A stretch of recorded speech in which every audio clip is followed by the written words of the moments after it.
What is up, guys? My name is Jeff. I'm the owner of RDR Gear here in Salt Lake City, Utah, and today we're going to talk about a position of concealed carry or everyday carry, EDC, the appendix carry position. My everyday carry doesn't change a whole lot other than maybe the gun that I'm carrying. I always carry handheld flashlight. This happens to be a Streamlight TLR, was it XL2X? Great light, very bright light. For what you get money-wise, is a very, very good option for weapon light, or pistol light, excuse me.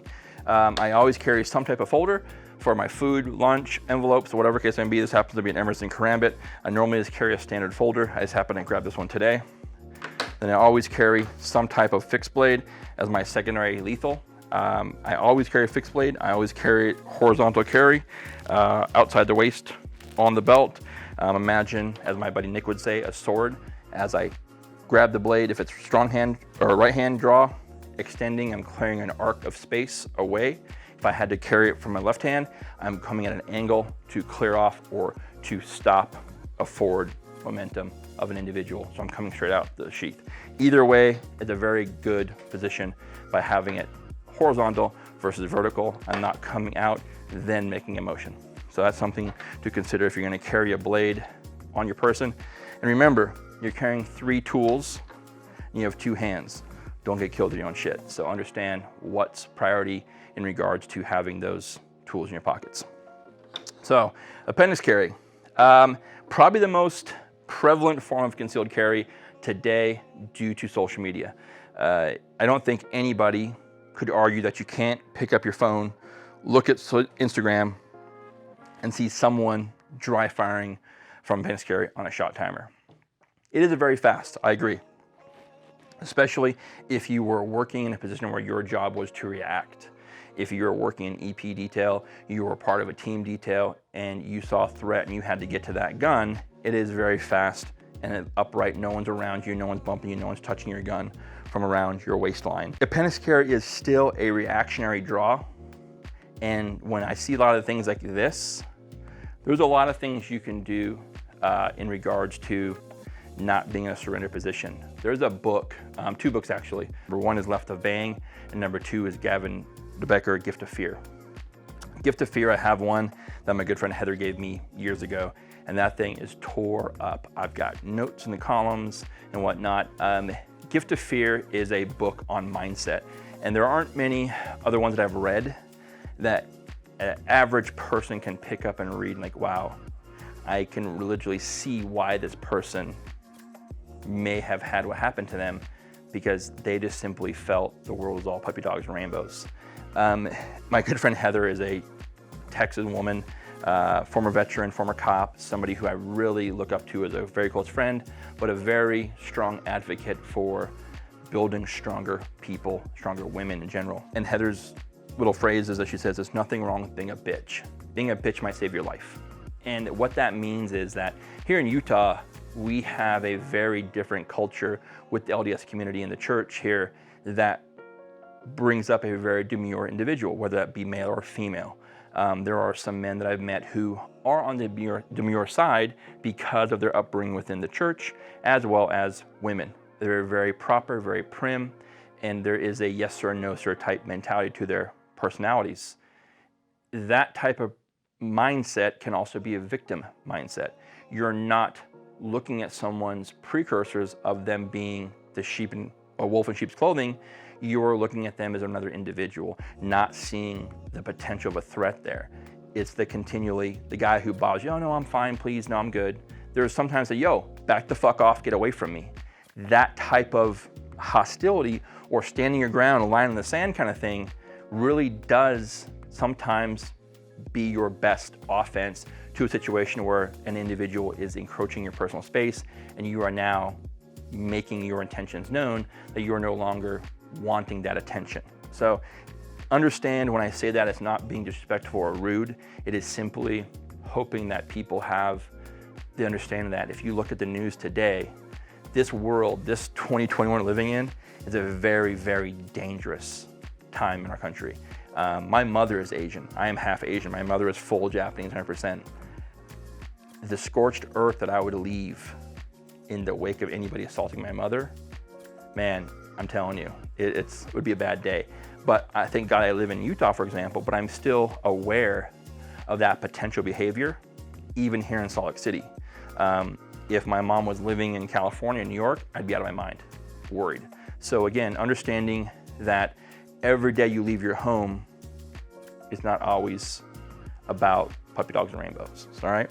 So enough on that topic there, but just be aware. So both those books, again, Gavin de Becker, Gift of Fear, and I forget Colonel Grossman's first name, but Left a Bang. Either one of those two books are great reads on just training, especially if you're new to a concealed carry mindset, you're a young male or female going off to college for the first time, mom, dads, that would be a good read for you guys as well and your kids to understand that where they're going to, that concrete jungle, does have a potential of danger in their lifestyles, whether it be college kids as well, going to their first party, trying to impress a boy, trying to impress a girl. You really have to kind of find your own in where your line in the sand is to not be bullied, put down, or infringed upon. So again, those books would be great options.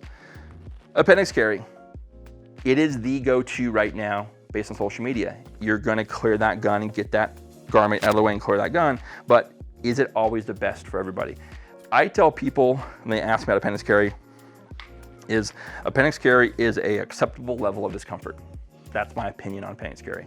I don't think it is any better as far as comfort goes, but I do give it some merit for being faster. If I'm sitting down, so.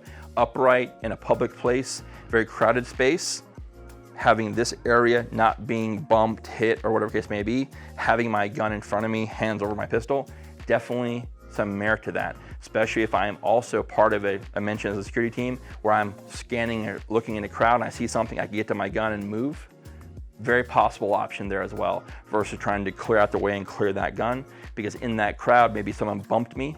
You know, I remember working, when I was in South Florida, working the Hard Rock, I had this nightclub account that I worked, and we had a gentleman in there who was not a police officer, just was a concealed carrier. He's on Seminole Indian Reservation grounds. He's in a nightclub, he's drinking. I happened to say, excuse me, can I get by? And when I patted him on his backside, kind of 3:34 o'clock side, I actually full on palmed his gun, and I knew what I had bumped. He did not recognize me bumping him, but I knew. So I just went back, I called the Seminole guys. They came out, security was out the back door, Seminole cops. I just happened to randomly do ID checks. I grabbed my light, I'm cruising to the crowd, say, excuse me, sir, can I see your ID? He's like, I show the door, I'm just doing a spot check, I apologize, it's policy. I grab his ID, he gives me ID, I turn, I bail. Head towards the back door. Most people, it works every time. What's that dude do? He follows me. I get to the back of the club, by the exit door, by the kitchen area. I explain to him what's going on, take him outside the Seminole. He honestly had simply forgot. He carried a gun every day, just got out of his car, met his friends, they were at the casino, went to the club, but that also said a lot about his concealed carry awareness. Drinking, location, not being aware if someone had just touched his gun. So again, if you're gonna carry a pistol, it's your responsibility to maintain positive control of this thing at any given time, but also know and make the decision for yourself when and where you will abide by signage that's posted in regards to firearms. If I go to a restaurant and sign on the door, I can give two shits. I won't drink, I'll eat. In Florida, you can't sit at a bar, but I can be in a restaurant. Similar concepts here in Utah. The concealed carry, keep in mind, your concealed carry permit did nothing to teach you the art of concealed carry. It gave you the right within your state, the privilege, I should say, to carry a weapon in that state in a concealed fashion. That's all it did. There are very few states that have concealed carry setups where they're teaching you and having you work from a holster and learning options and styles of concealed carry, all while getting the requirements for your permit process to the state. So again, it's your responsibility to, one, know where you're supposed to carry, know where you're allowed to carry, how to carry, and train on that pistol. You are your own first responder. You are required to be responsible for yourself and your loved ones around you. Everybody else is secondary. So, all right. That basically kind of gives me some final thoughts on concealed carry. It is your responsibility. There is no standard. It's not cookie cutter. You build it the way you want to build it. And I mentioned before, there are going to be times you're going to buy stuff and it's not going to work. or you're gonna buy something and you wanna try something else. Nothing wrong with that. It's styles of clothing, it's styles of shoes, it's ball caps, it's hats, it's shirts. You're gonna buy stuff and maybe you can take it back, maybe you can't. Maybe you just wanna keep it for try it again later, but at the point in time you're not happy, make sure whatever you buy, as far as a holster, handgun, tertiary items that you carry, that you're happy with them, they're comfortable to carry, they're easy to use, and you actually have training on them. You don't have to have a weapon light in your handgun. You notice I carry a handheld light. Yeah, do I have to take more time to work the range to run this gun and a light together? Yes. Do I do that? Absolutely. About 50 rounds when I go to the range, I practice on strong hand or right hand, and I do a Harry style. I'll do a couple different variations of that, but that's something that I do because this is my light, not on my gun. But imagine being how many things you could do with a handheld light to diffuse a situation than having a weapon light as your only option. If you do carry a weapon light, carry the handheld as well, carry both. So with that being said, guys, that's my food for thought on EDC. I know that it's kind of a lot to take in, but I'll kind of break this down in further videos and further escalation of this conversation. But my hope is for the average Joe out there to get some insight from this. It's not about being the sheepdog, honey badger, 3%er kind of guy. You're not have to carry a full-size handgun, weapon light, 2 knives, a boot knife, and a backup pistol. Get the concealed carry EDC kit together that works best for you. Doesn't matter who else does their style, as long as it works for you and it's comfortable enough to where you use it every single day. Because you are, remember, you are your own first responder, right? So with that being said, we post 2 to 3 videos every week. If you see something you like, please like, share, and subscribe. Leave a comment. As always, be safe, take care. Until next time,